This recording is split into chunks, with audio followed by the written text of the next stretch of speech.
man who's working with such intensity and commitment is not working for not producing result. The problem is, you heard what Krishna said through the words of a king's servant. Whatever you wish to do in your life, you have goals. Whether it's art, music, spirituality, politics, business, you think you will do anything significant? That's all he's saying.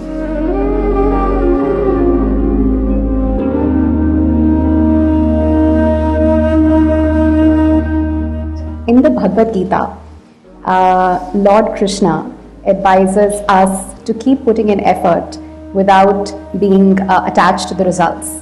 But I find it incredibly hard to keep working and not obsess over the results. And I would love to know how we can better practice putting in effort while being detached to the results. Well,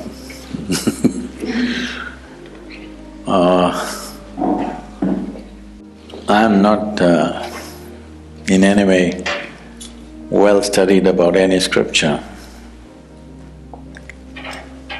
It's unfortunate, but I have to say I have not even read the Gita.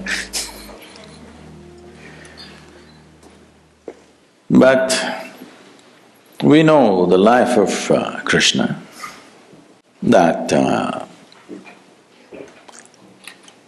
people think Krishna means butter, girls and flute. But you need to understand this.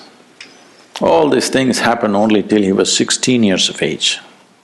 So after 16, he lived an extremely committed life. His commitment was to marry the political process of the day with the spiritual process, because he saw, unless those who wield power are essentially in their experience have a larger sense of life and an inclusive sense of identity, not my family, my children, my husband, my wife, this stuff. You have a larger sense of identity, only then you must wield power. Otherwise, it will lead to corruption. People say, power is corruption. Power is not corruption. Limited identity is corruption. They believe they're doing the right things and they're doing the horrible things all the time because their identity is so small. So he was trying to change this. This was his whole life's mission. And always working for results. Hello? A man who's working with such intensity and commitment is not working for not producing results. Obviously, he's working for results. The problem is, you heard what Krishna said through the words of a king's servant. Nobody else told you. He only spoke to Arjuna. Arjuna never spoke. He lived for 36 years after that incident, but he never uttered one word what Krishna told him. Have you heard anywhere? He ruled as a king, but never once he said, Krishna told me this on the battlefield, not once. So everything that you have heard is only from Sanjaya, who was a king's servant. You must understand the quality of a king's servant, he's very reliable. See, if you… let's say, if your husband or wife or children, they saw something, they come and tell you, they will add a little bit of their own stuff and tell you. It is intrinsic to a human being. Their own opinions, ideas, other things will naturally get into what they're speaking.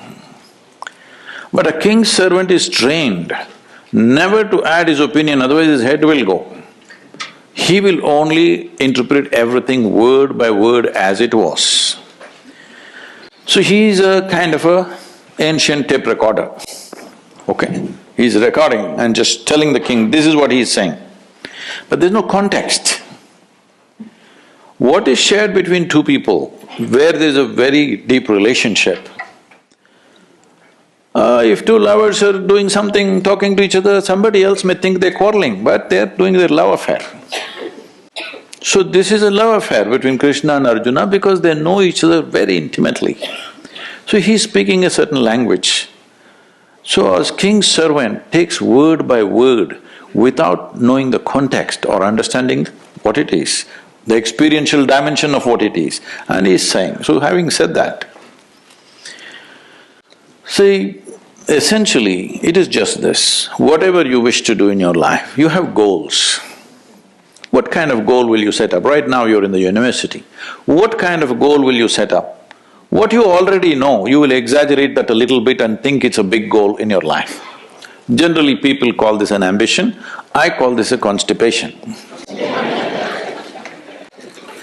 Because you're trying to handle life little by little, just like constipation. If you have a goal, your goal cannot be something absolutely new, it is only an exaggeration of what you already know, yes or no? Can you think of a goal that you simply don't know? How is it even possible? So, what he is saying is, there is a direction we have taken, but you have to be dedicated to the process, otherwise goal will just be hallucination. If you do one thing right now, just don't take this one breath, take the other breaths, let me see. I can't do it. That's all he's saying. He's saying without taking this step properly, you hallucinate about the goal, what is the point? In yoga we say this very simply. We say if you have one eye on the goal, you have only one eye to find your way, it's inefficient, that's all. So he is just talking about in a battle, if you're inefficient, it is not that you won't get your increment or promotion, you just get dead. Hello? In a battle, if you're inefficient, you think you will just lose your marks or something? A grade you will lose, is that what it is? No, you will be buried that evening.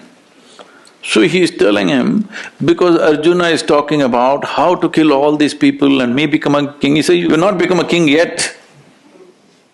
You need to shoot this guy in front of you now, properly. Otherwise, you… not the king, you will be buried today evening. That's all he's trying to tell him. Is it wrong?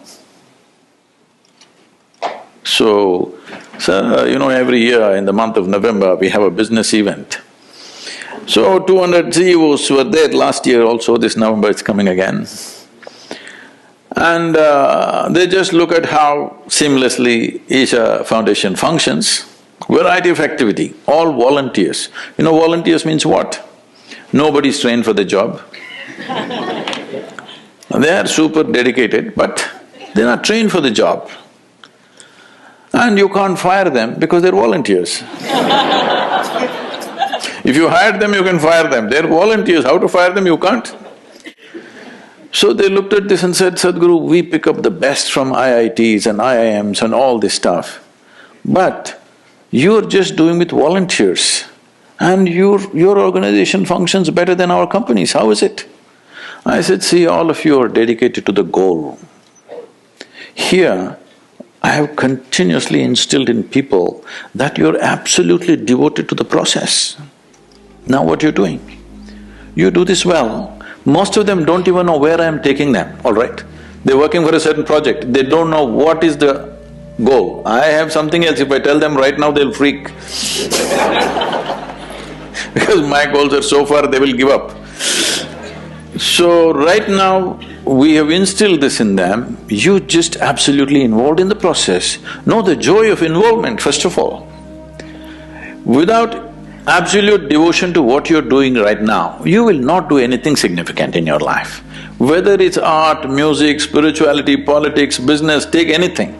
Without being devoted to the process that you're doing right now, you think you will do anything significant? That's all he's saying.